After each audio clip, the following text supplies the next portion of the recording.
Sir నమస్తే sir. నమస్తే అండి. సార్ ఇదివరకు రోజుల్లో పలానా ఊర్లో పలానా వాళ్ళకి క్యాన్సర్ వచ్చిందంట అనుకునేవాళ్ళం. ఇప్పుడు మన కాలనీలోనే ఇద్దరు ముగ్గురికైనా కంపల్సరీగా క్యాన్సర్ అనే పదం వినిపిస్తుంది. ఎందుకు ఇంత ప్రామినెంట్ అయింది సార్? మీరు అన్నట్టు క్యాన్సర్ ఇన్సిడెంట్స్ అంటే ప్రతి సంవత్సరం వచ్చే కొత్త క్యాన్సర్ కేసుల సంఖ్య గణనీయంగా పెరిగిపోతుందండి. 2022 లాస్ట్ టైం ICMR వాళ్ళు ఇచ్చిన ఎస్టిమేట్ అంటే 2 సంవత్సరాల క్రితం భారతదేశంలో 16.5 లక్షల న్యూ క్యాన్సర్ కేసెస్ కనుగొనబడ్డాయని ICMR వారు అంచనాకు వచ్చారు. Indian council for medical research, New Delhi. మన భారతదేశంలో cancer is not a notifiable disease. అంటే మీరు కూడా ఆఫ్టర్నూన్ నేను ఇవాళ క్యాన్సర్ పేషెంట్ చూశాను అనుకోండి, కొత్త క్యాన్సర్ పేషెంట్, నేను ఎవరికి నోటిఫై చేయాల్సిన అవసరం లేదు, ట్రీట్ చేస్తే సరిపోతుంది. ఒక కరోనా పేషెంట్ చూస్తే మాత్రం వెంటనే మున్సిపల్ అథారిటీస్కి నోటిఫై చేయాలి. So cancer is not a notifiable disease కాబట్టి ఇది ఒక అంటే వాళ్ళు చేయలేదు, ఇంకా ఇది ఒక రఫ్ అంచనా అని అనుకుంటున్నాం.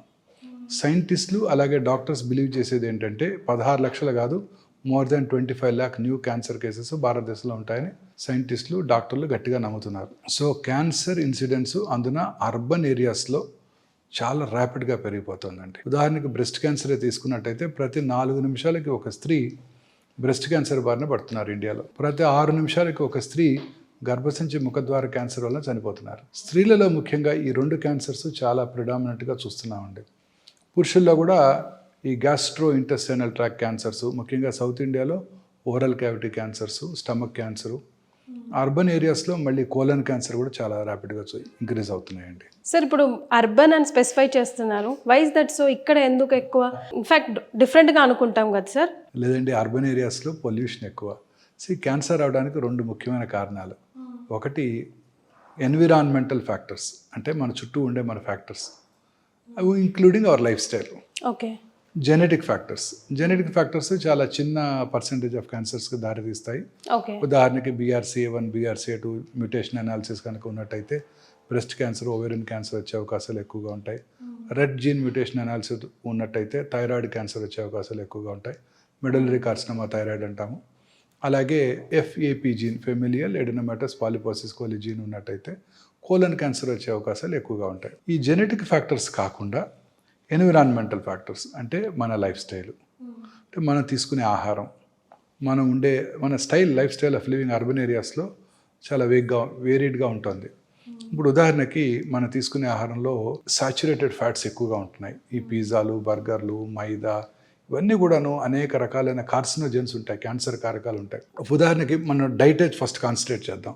ఈ మైదా రోజు వాడే మైసూర్ బోండా దగ్గర నుంచి ఉప్మా దాకా, అలాగే ప్రతి కేక్లోను ప్రతి స్వీట్లోను వాడేదంతా కూడాను హోటల్స్లో వాడే రుమాలి రోటీలు అన్నీ కూడా మైదాతో తయారు చేసేవి. సార్ మరి వెస్టర్న్ కంట్రీస్ వాళ్ళు కూడా ఎక్కువగా ఆల్ పర్పస్ ఫ్లవర్ మీద డిపెండ్ అవుతారు. మైదా వాడరు వాళ్ళు. సార్ పిజ్జాలు, బర్గర్, శాండ్విచ్లే కదా, మైదాలు తక్కువగా వాడతారు మేడం. అక్కడ కూడా చాలా ఎక్కువ cancer incidents. Welcome to it. మైదా చాలా ఎక్కువ మైదా యూసేజ్ ఉన్న ఏరియాల్లో క్యాన్సర్ వచ్చే అవకాశాలు ఎక్కువగా ఉంటాయి. మైదా తయారు చేసే క్రమంలో వాడే కెమికల్స్ వల్ల కూడా క్యాన్సర్ వస్తుంది. మైదా తయారు చేసే క్రమంలో వాడే కెమికల్స్ వల్ల కూడా క్యాన్సర్ వస్తుంది. అలా కాకుండా ఈ సాచురేటెడ్ ఫ్యాట్స్ తీసుకున్న వాళ్ళలో ఒబేసిటీ ఎక్కువ ఉంటుంది. ఒబేసిటీ ఉన్న వాళ్ళలో breast cancer, colon cancer, ovarian cancer, endometrial cancer వచ్చే అవకాశాలు ఎక్కువగా ఉంటాయి. సో ఇది డైట్ పరంగా చూసినట్టయితే ఆహారపు అలవాట్లో, అలాగే ప్రతి ఫుడ్ ఐటమ్ కూడా ఇప్పుడు అంతా కూడా కల్తీ లేనిది లేదు. మీరే చూస్తున్నారు, రోజు ఫుడ్ సేఫ్టీ ఇన్స్పెక్టర్స్ ఎలా ఇన్స్పెక్ట్ చేసినప్పుడు పెద్ద పెద్ద మాల్స్లో ఇంక్లూడింగ్ రామేశ్వరం కేఫ్లో స్పాయిల్డ్ ఐటమ్స్ కనుగొనడం జరిగింది. ఇదే కాకుండా మనం కర్ణాటక గవర్నమెంట్ ఈ మధ్యనే పీచు మిఠాయి, కాటన్ క్యాండీలో రోడమిన్ B అనే కెమికల్ ఉంటుంది. పానీపూరిలో చేసే కెమికల్స్ అవన్నీ కూడా క్యాన్సర్ కారకాలని వాటినన్నింటిని కూడా బ్యాన్ చేయడం జరిగిపోయింది. ఈ మంచూరియా వేసే కలర్స్, ఆర్టిఫిషియల్ కలర్స్ అన్నీ కూడాను, ముఖ్యంగా ఈ చైనీస్ డిషెస్లో వాడే అజినమోటో అన్నిట్లో కూడా ఈ క్యాన్సర్ కారకాలు ఉన్నట్టుగా అనేక రకాలైన ఫుడ్ సేఫ్టీ ఇన్స్పెక్టర్స్ పర్యవేక్షణలో తెలిసింది. అయినప్పటికీ విరివిగా వాడుతున్నాము. తర్వాత రీయూజ్డ్ ఆయిల్స్, అదే ఆయిల్ వాడుతుంటారు. పొద్దున్నే మీరు మిర్చి బండి దగ్గర వారు బాండి పెట్టి ఆయిల్ పోస్తే సాయంకాలం రాత్రి అయిపోయే వరకు అదే ఆయిల్ వాడతారు. మరుసటి రోజు పొద్దున్న మిగిలిపోయిన ఆయిల్ మళ్ళీ పోసి, కావాలంటే కొంచెం ఎక్కువ ఆయిల్ పోసి వాడతారు. అనేక రకాలైన కెమికల్ టాక్సిన్స్ వాటి నుంచి ఉత్పత్తి అవుతున్నాయి. మన ఇంట్లో వాడే మైక్రో ఓవెను, అలాగే టెఫ్లాన్ కోటెడ్ ప్యాన్స్ చాలా పాపులర్. ఒక 20 years బ్యాక్ మీకు గుర్తుందో, మీరు పిల్లలు మీకు తెలియదేమో, నాన్ స్టిక్ ప్యాన్స్. అవును సార్. నాన్ స్టిక్ ప్యాన్స్ నాకు ఒక 20-30 years back very popular. Yes. అందరూ అవే వాడేవారు. ఆయిల్ లేకుండా నేను దోశ వేసుకుంటాను, ఆయిల్ లేకుండా ఆమ్లెట్ వేసుకుంటాను అని అవే వాడేవాళ్ళు. దాంట్లో వాడే ఆ టెఫ్లాన్ కోటింగ్ నుంచి వచ్చే కెమికల్స్ అన్నీ కూడా 100% క్యాన్సర్ కారకాలు. My God. అలాగే ఫ్రూట్స్లోను వెజిటబుల్స్లోను ఉండే lot of anti cancer substances ఉంటాయి, యాంటీ ఆక్సిడెంట్స్ ఉంటాయి. వీటిల్లో క్యాన్సర్ రాకుండా చేసే ఉంటాయి.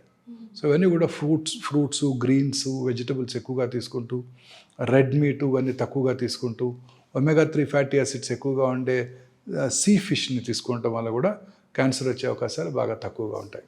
క్యాన్సర్తో పాటు హార్ట్ అటాక్స్, సెరిబ్రోవాస్కులర్ యాక్సిడెంట్స్ కూడా తక్కువగా వస్తుంటాయి.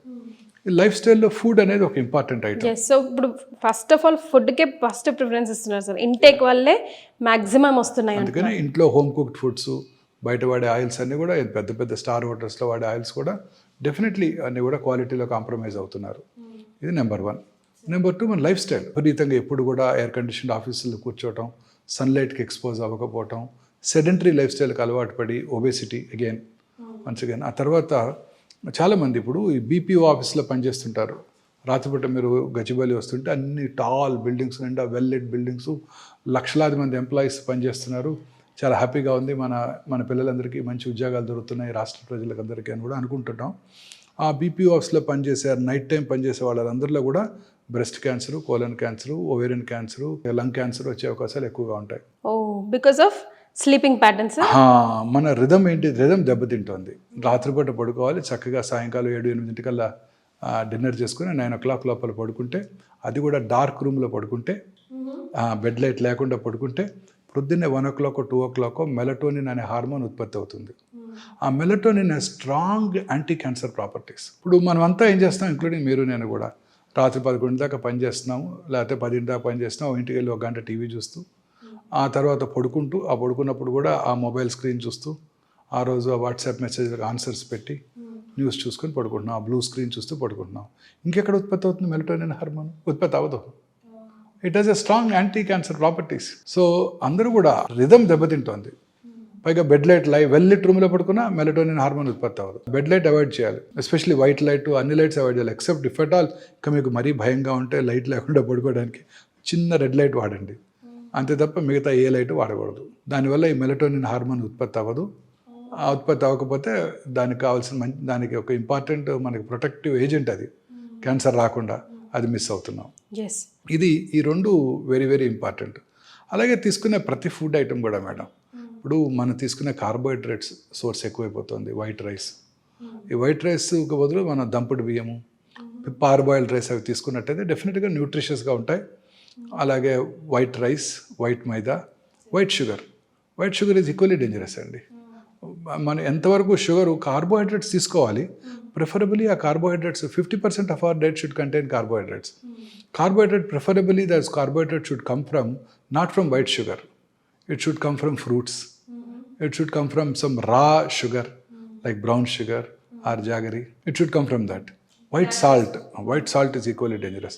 క్యాన్సర్ కారకానికి, ఒబేసిటీకి, అనేక రకాలైన కార్డియోవాస్కులర్ ప్రాబ్లమ్స్కి కూడా white salt is very dangerous. ఇవన్నీ కూడా మనం అవాయిడ్ చేయగలగాలండి. ఇవన్నీ అవాయిడ్ చేస్తే ఖచ్చితంగా మనం క్యాన్సర్కి దూరంగా ఉండడానికి అవకాశం ఉంటుంది. అలాగే పొల్యూషన్ అండి.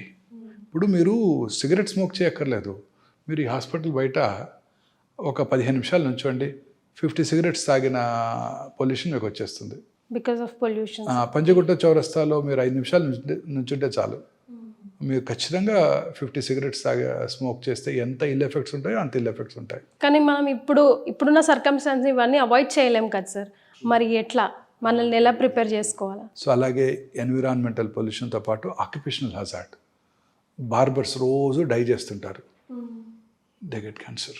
లూజ్గా అంటే పెయింట్స్ అమ్మే వాళ్ళలో క్యాన్సర్ వచ్చే అవకాశాలు ఎక్కువగా ఉంటాయి. డెఫినెట్గా క్యాన్సర్ వచ్చే అవకాశాలు ఎక్కువగా ఉంటాయి. ఇవన్నీ కూడా కెమికల్స్ అండి. తర్వాత అనేక రకాలైన industrial pollution, asbestos industry, dust ఎక్కువగా ఉండే అనేక సిమెంట్ ఇండస్ట్రీ, ఆ తర్వాత కోల్ మైన్స్. రామగుండం తీసుకోండి, most polluted city in the world. Open cast mines, coal burn చేస్తున్నారు. సూపర్ థర్మల్ పవర్ ప్లాంట్, అబ్బా 22,000 మెగావాట్ పవర్ ప్లాంట్ అని ఆనందపడతారు మనకి ఇచ్చామని. దానివల్ల వాళ్ళు ఇచ్చింది పవర్ ప్లాంట్ కాదు, దాంతోపాటు 22,000 క్యాన్సర్స్ పర్ యానం అనుకోవాలి. ప్లాస్టిక్ కంటైనర్లో వచ్చే వేడివేడి బ్రేక్ఫాస్ట్ అంతే కదా, బయట నుంచి మీరు ఆర్డర్ చేస్తారు స్విగ్గీలోనో జొమాటోలోనో, దేంట్లో వస్తాయి అవి? ప్లాస్టిక్ కంటైనర్లోనే వస్తాయి. అవన్నీ ఆ ప్లాస్టిక్ కెమికల్స్ అని దాంట్లోకి వచ్చేస్తున్నాయి. బాటిల్డ్ వాటరు అది ఎండలో ఒక అరగంట పెట్టామంటే ఆ టాక్సిన్స్ అన్నీ ప్లాస్టిక్స్లో ఉన్న ఆ ప్లాస్టిక్ మైన్యూట్ ట్రే ఇవన్నీ కూడా ట్రేసెస్ అన్నీ వాటర్లోకి వచ్చేస్తాయి. ఎయిర్ కండిషన్ కార్లో కూర్చుంటారు వెళ్ళి పొద్దున్నే 11 గంటల 10 ఎండలో ఉండి కారు ఉంది అప్పటిదాకా, అందులో ఉన్నదంతా కూడా ప్లాస్టిక్ ఇంటీరియర్సే కదండి. మీరు కారు ఆన్ చేయగానే ఆ వేడికి అదంతా కూడా మనం ఇన్హేల్ చేస్తాం. కరెక్ట్. వీటన్నిటికన్నా నా ఉద్దేశంలో అతి ముఖ్యమైన కారణం క్యాన్సర్ రావడానికి కానివ్వండి, కరోనా రానివ్వడానికి కానివ్వండి, కరోనరీ ఆర్టరీ డిసీజ్ కానివ్వండి, సెరిబ్రోవాస్కులర్ యాక్సిడెంట్ కానివ్వండి, అంటే పక్షవాతం కానివ్వండి, అన్నిటికీ నా పర్సనల్ ఒపీనియన్ ఏంటంటే మానసిక ఆందోళన. మన అబ్బాయికి సీట్ రాలేదు, పక్కన వాళ్ళ అబ్బాయికి MBBSలో సీట్ వచ్చింది. మన ఇంట్లో మా సార్కి ప్రమోషన్ రాలేదు, పక్క ఇంట్లో వాళ్ళకి ప్రమోషన్ వచ్చేసింది. వాళ్ళ కారు మనకన్నా బెటర్ కారు. ఇలా వాళ్ళ అబ్బాయికి పెళ్ళి అయిపోయింది, మన అబ్బాయికి ఇంకా పెళ్లి కాలేదు. స్కూల్లో మన అబ్బాయి ఫస్ట్ ర్యాంక్ రాలేదు, పక్కింటి వాళ్ళ అబ్బాయి ఫస్ట్ ర్యాంక్ వచ్చాడు. ఇలా అనేక రకాలైన ఆందోళనలు, మానసిక ఆందోళన ఈ అర్బన్ ఏరియాస్లో ఎక్కువైపోయినాయండి. How it leads to cancer sir, can you please explain? Yes, మానసిక ఆందోళన మన ఇమ్యూనిటీకి మోస్ట్ ఇంపార్టెంట్. మనిషి, మన పూర్వీకులు చెప్పేవాళ్ళు సంతోషం సగం బలం అని. అవును సార్, అబ్సల్యూట్లీ ట్రూ అండి. మనం మానసికంగా ప్రశాంతంగా ఉండటమే కాదండి, హ్యాపీగా ఉండాలి. హ్యాపీగా ఉంటే మీకు ఏ జబ్బు రాదండి. రోజు అనుకుంటాం కరోనా టైంలో గుర్తుందా, మనకు ఆ వాచ్మెన్ ద్వారా కరోనా వచ్చింది, మనకు ఆ పూలు అమ్మేవాడి ద్వారానో వెజిటబుల్స్ అమ్మేవాడి ద్వారా కరోనా వచ్చింది. మరి వాళ్ళు బాగానే ఉన్నారే, మరి ఇంట్లో ఉన్న వాళ్ళకి ఎందుకు ఎలా వచ్చింది? వాళ్ళు చక్కగా అమ్ముకుంటూ వచ్చి వెళ్ళి అమ్ముకున్నాడు, హ్యాపీగా ఉంటారు వాళ్ళు. ఈరోజు చూసుకుంటారు, రేపటి సంగతి తర్వాత చూసుకుంటారు. మనమేమో మన పిల్లలకి, మనవరాల పిల్లలకు కూడా మనం సంపాదించి పెట్టాలని ఆశిస్తున్నాం. మానసిక ఆందోళన అండి. మన బాడీలో మనందరికీ తెలిసిన విషయం, ఇప్పుడు మన బాడీలో 22,000 ప్రోటాన్ కోడింగ్ జీన్స్ ఉంటాయి. Watson and Crick genomic mapping చేశారు. ఆ జెనోమిక్ మ్యాప్లో ఇన్ని జీన్స్ ఉన్నాయి అని కనుక్కున్నారు. Equally good number of non proton coding jeans కూడా ఉంటాయి. ఈ 22,000 ప్రోటాన్ కోడింగ్ జీన్స్లో ఒక 500 to 600 ఆంకోజీన్స్, అంటే క్యాన్సర్ కారక జన్యువులు ఉంటాయని సైంటిస్టులు కనుక్కున్నారు. Now this is accepted world wide. ఈ క్యాన్సర్ కారక జన్యువుల్లో ఉండే మ్యుటేషన్స్, అంటే అవి మార్పు చెందుతుంటాయి, దానివల్లే క్యాన్సర్ వస్తుందని ఇప్పుడు సైంటిస్టులు గట్టిగా నమ్ముతున్నారు. సో ఆ మ్యుటేషన్స్ మీలోను, నాలోను, వాళ్ళలోనూ రోజు వస్తుంటాయి. ఓకే, మన immunity takes care of them. మన ఇమ్యూనిటీ ఎప్పుడైతే దెబ్బతిందో అప్పుడు ఆ మ్యుటేషన్స్ ఎక్కువగా వ్యాప్తి చెంది క్యాన్సర్కి దారితీస్తాయి. ఒక వెరీ ఇంట్రెస్టింగ్ ఎగ్జాంపుల్ అండి. ఒక పేషెంట్కి మెలనోమా వచ్చింది, అంటే స్కిన్ క్యాన్సర్. అది మెలనోమా స్కిన్ క్యాన్సర్. అమెరికాలో క్యూర్ అయిపోయింది. క్యూర్ అయిపోయిన 20 సంవత్సరాల తర్వాత వారు ఒక యాక్సిడెంట్లో బ్రెయిన్ డెడ్ అయ్యారు కాబట్టి వారి కిడ్నీని తీసి ఇంకొక మనిషికి డొనేట్ చేశారు. మనలో కిడ్నీ రాగానే ఒక పేషెంట్ రెసిపియంట్ అంటాం, అంటే కిడ్నీ తీసుకున్న వాళ్ళు. డోనర్ ఏమో ఈ brain dead person who had melanoma 20 years back. ఈ రెసిపియంట్ ఆ కిడ్నీని రిఫ్యూజ్ చేస్తుంది. ఎవరికైనా అంతే. ఇప్పుడు మీరు కిడ్నీ ట్రాన్స్ప్లాంట్ చేస్తే ఐడెంటికల్ ట్విన్ కాక ఇంకెవరి తల్లి దగ్గర నుంచి కొడుకు ఇచ్చినా, కొడుకు దగ్గర నుంచి తల్లికి ఇచ్చినా, first thing body does it rejects the kidney. దానికి మన బాడీలో T cell మీడియేటెడ్ ఇమ్యూనిటీ అంటారు. T cells ఉంటాయి. కరోనా టైంలో విన్నాం B cells, T cells, నాకు యాంటీబాడీస్ ఎక్కువ ఉన్నాయి, మీకు తక్కువ ఉన్నాయి అని విన్నాం కదా మనం. ఆ T cells are called killer cells.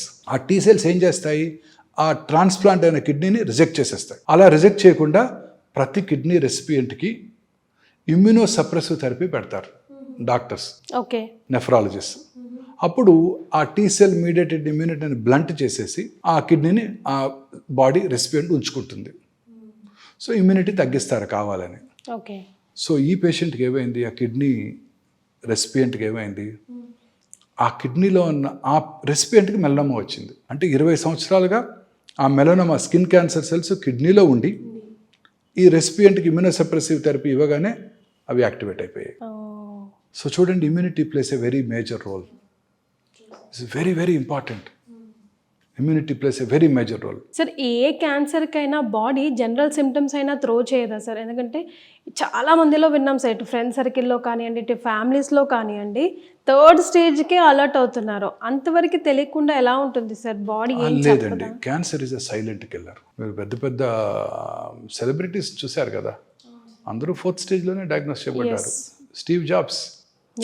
So ఈ బ్రెయిన్ క్యాన్సర్ లక్షణాలు తీసుకున్నట్టయితే అర్లీ మార్నింగ్ హెడేక్, ఓకే, పొద్దున్నే లేవగానే హెడేక్, లేకపోతే నిద్రలో హెడేక్తో నిద్ర లేవటం 4 గంటలకు 5 గంటలకు, వర్సనింగ్ హెడేక్ ఎస్పెషలీ 50sలో very characteristic symptom of brain tumour.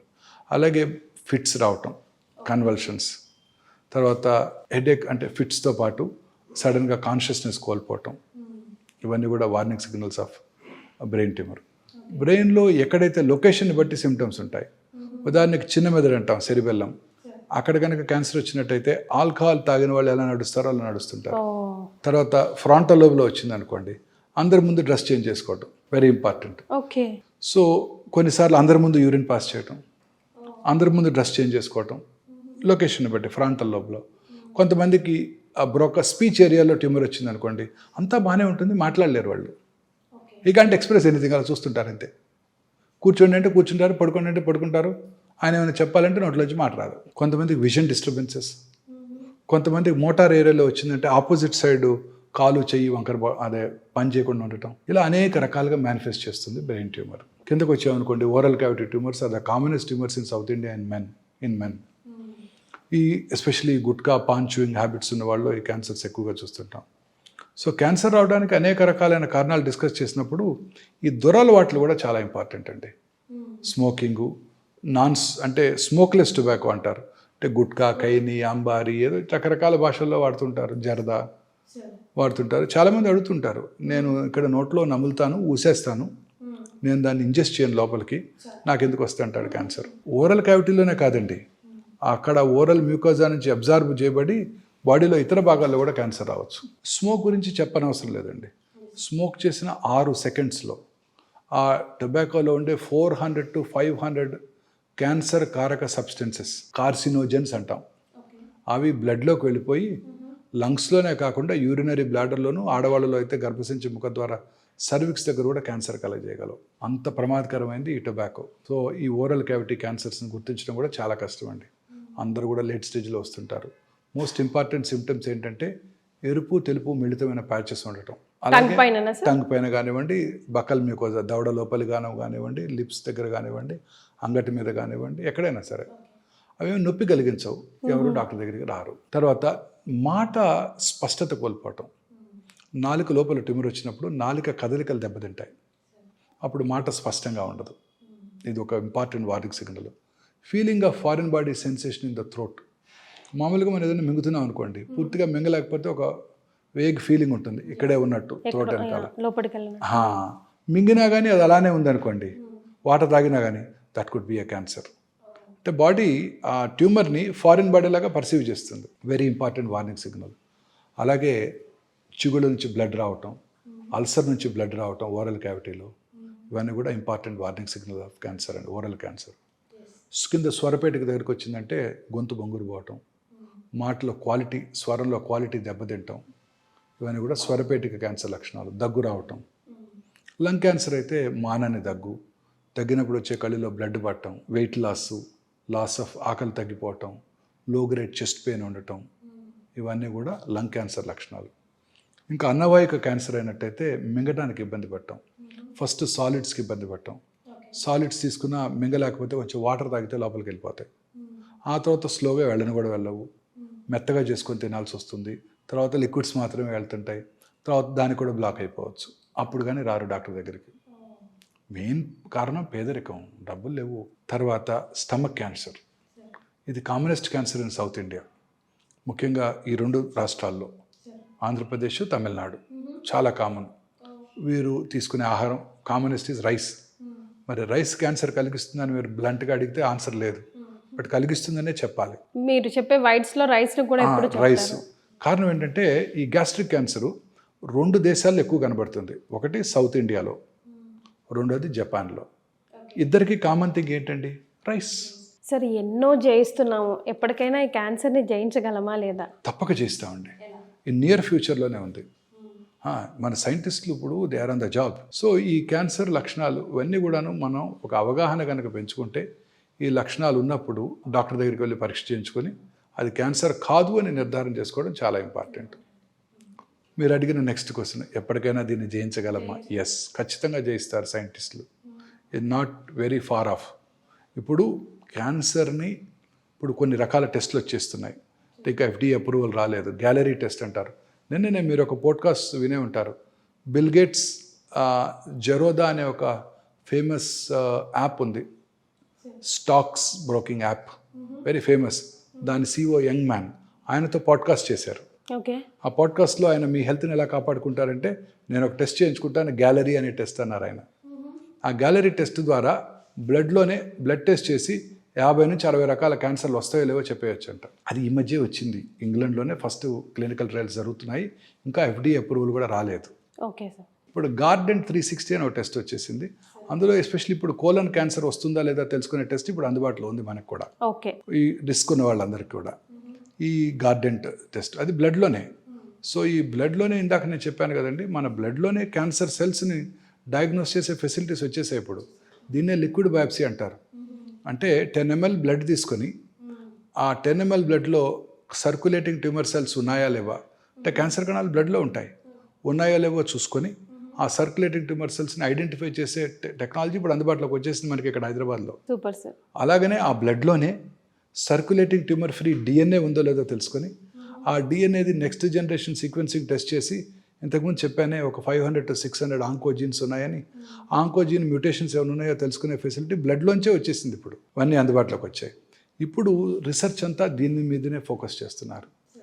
ఏ రకమైన జన్యుపరమైన మ్యూటేషన్ ద్వారా ఈ క్యాన్సర్ వచ్చింది. ఉదాహరణకి ఒక పేషెంట్కి బ్రెస్ట్ క్యాన్సర్, దానికి జన్యుపరమైన అనాలిసిస్ చేసుకొని genetic mutations comprehensive genomic profiling చేసి ఏ రకమైన జెనెటిక్ మ్యూటేషన్ వల్ల క్యాన్సర్ వచ్చిందో తెలుసుకొని ఆ మ్యూటేషన్ని టార్గెట్ చేసే మందులు ఏమైనా ఉంటే అది ఇవ్వడం ద్వారా ఆ క్యాన్సర్ని కంట్రోల్ చేయవచ్చు. ఏ క్యాన్సర్ అయినా కానీ, అదే పెరోటిడ్ ట్యూమర్ అయినా కానీ.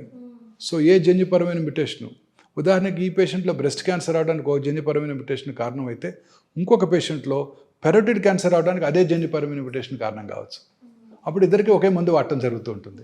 అదేంటి బ్రెస్ట్ క్యాన్సర్ ముందు మీరు పెరోటిడ్ క్యాన్సర్కి ఇస్తున్నారని మీరు అడగవచ్చు. Mutation is the main cause. So ఫ్యూచర్లో నేను బ్రెస్ట్ ఆంకాలజిస్ట్ని, నేను గైనక్ ఆంకాలజిస్ట్ని, నేను లంగ్ ఆంకాలజిస్ట్ అని ఉండరు. జన్యుపరమైన మ్యూటేషన్ ఆంకాలజిస్ట్, నేను CRB2 యాంటీజెన్ ఆంకాలజిస్ట్ని, EGFR ఆంకాలజిస్ట్ని, ROS1 ఆంకాలజిస్ట్ని అని పెట్టుకోవాల్సి ఉంటుంది. సో ఫ్యూచర్లో ఈ కాంప్రహెన్సివ్ జెనోమిక్ ప్రొఫైలింగ్ చేసి ఆ జన్యుపరమైన మ్యూటేషన్ ఐడెంటిఫై చేసి ఆ మ్యూటేషన్ని టార్గెట్ చేసే మందుల ద్వారా మనం క్యాన్సర్ని జయించగలుగుతాం. సార్, ఇప్పుడు ఒక ఫ్యామిలీలో ఎవరికైనా పెద్దవాళ్ళకి బ్రెస్ట్ క్యాన్సరే ఉందనుకోండి, ఆ ఫ్యామిలీ పర్సన్స్కి వచ్చే అవకాశాలు ఎంతవరకు ఉంటాయి? మరి వాళ్ళకి పాపం ఇప్పుడు మనం లైఫ్ స్టైల్ చేంజెస్ అంటున్నాము, ఫుడ్ చేంజెస్ అంటున్నాం కదా సార్. పాపం వాడి లైఫ్ స్టైల్ బాగానే ఉంటుంటుంది కాబట్టి జీన్లో ఉంది కాబట్టి వీడికి వచ్చి ఉంటుంది. సో వాడు ఎట్లాంటి ప్రికాషన్స్? వంశపారంపర్యమైన జబ్బు కాదు. కొన్ని వేళ్ల మీద లెక్క పెట్టగల కొన్ని క్యాన్సర్స్, ఉదాహరణకి బ్రెస్ట్, థైరాయిడ్, ప్యాంక్రియాస్, ప్రాస్టేట్, కోలను, ఓవరీ, కానీ ఇవే మోస్ట్ కామన్. ఈ 6 క్యాన్సర్స్ కనుక ఉన్నట్టయితే వారి ఫస్ట్ జనరేషన్ వారి రిలేటివ్స్లో క్యాన్సర్ వచ్చే అవకాశాలు సాధారణ ప్రజానీకన్నా కొంచెం ఎక్కువ, అంతే తప్ప వస్తుందని కాదు. ఇందాక నేను చెప్పిన జెనెటిక్ కాజెస్ వేరు, BRCA1, BRCA2, యాంజెలినా జోలీ ఎగ్జాంపుల్ చెప్పాను, అవి వేరు. అవి కాకుండా రొటీన్గా ఇవి కొంచెం ఎక్కువ తప్ప వాళ్ళకి వస్తుందని కాదు. క్యాన్సర్ వంశపారంపర్యమైన జబ్బు కాదు, అంటువ్యాధి కాదు. సో భర్త నుంచి భార్యకి వాళ్ళకి అలా వచ్చే అవకాశాలు లేవు. సో దాని గురించి ఆందోళన పడాల్సిన అవసరం లేదు. సో వ్యాక్సిన్ సంగతి ఏంటి సార్? అన్ని క్యాన్సర్స్కి వ్యాక్సిన్ మనకి ఇప్పటికి అందుబాటులో లేవు. గర్భసంచి క్యాన్సర్, హ్యూమన్ పాపిలోమేటస్ వైరస్ ఇన్ఫెక్షన్ వల్ల క్యాన్సర్ వస్తుందని మనం తెలుసుకున్నాము. కాజ్ అండ్ ఎఫెక్ట్ అంటే ఈ వైరల్ ఇన్ఫెక్షన్ వల్ల ఈ క్యాన్సర్ వస్తుందని తెలుసుకున్నాము. ఆ వైరస్కి వ్యాక్సిన్ అందుబాటులోకి వచ్చేసింది. ఇప్పుడు ఇంకా క్యాన్సర్ని మనం సర్వైకల్ క్యాన్సర్ని మనం ఎట్లాగైతే స్మాల్ పాక్స్ని రూపుమాపామో, పోలియో రాకుండా చేసుకున్నామో, అలా కూడా గర్భసంచి ముఖద్వార క్యాన్సర్ రాకుండా చేసుకోవడానికి వ్యాక్సిన్ వచ్చేసింది. సో మొన్న ఫిబ్రవరిలో పెట్టిన ఓటాన్ అకౌంట్ బడ్జెట్లో మన ఫైనాన్స్ మినిస్టర్ గారు ఈ వ్యాక్సిన్ మన ప్రజలందరికీ ఫ్రీగా అందజేయడం జరుగుతుందని కూడా ప్రామిస్ చేశారు. రేపు ఎల్లుండో బడ్జెట్ వచ్చినప్పుడు ప్రాబబ్లీ దాని కేటాయింపులు కూడా ఉంటాయని అనుకుంటున్నాను. That is one. Second thing, ఈ హెపటైటిస్ B వైరస్. ఈ హెపటైటిస్ బి వైరల్ ఇన్ఫెక్షన్ ఉన్న వాళ్ళలో ఈ లివర్ డ్యామేజ్ అయ్యి వాళ్ళలో లివర్ క్యాన్సర్ వచ్చే అవకాశాలు 90% ఛాన్స్ ఉంటుంది. సో దానికి ఇప్పుడు వ్యాక్సిన్ అందుబాటులోకి వచ్చేసింది. మన పిల్లలందరూ కూడా యూనివర్సల్ ఇమ్యునైజేషన్ ప్రోగ్రాంలో వ్యాక్సిన్స్ ఇచ్చేస్తున్నారు. ఇంకా మిగతా క్యాన్సర్స్కి వీటికి వ్యాక్సిన్ కనుగొనబడలేదు. సో కనబడుతుందా సార్, వస్తుందా ఫ్యూచర్ టు కమ్? నా ఉద్దేశానికి వ్యాక్సిన్ కూడా అవసరం లేదు. ఆ జన్యుపరమైన మ్యూటేషన్ కనుక్కుంటారు, ఆ మ్యూటేషన్కి టార్గెట్ చేసే మెడిసిన్స్ వచ్చేస్తాయి, దాంతోనే క్యూర్ అయిపోతున్నారు క్యాన్సర్ అని నేను అనుకుంటున్నాను ఇంకొక 1 to 2 decades. Super sir, thank you so much for joining us sir. Thank you madam, thanks అండి.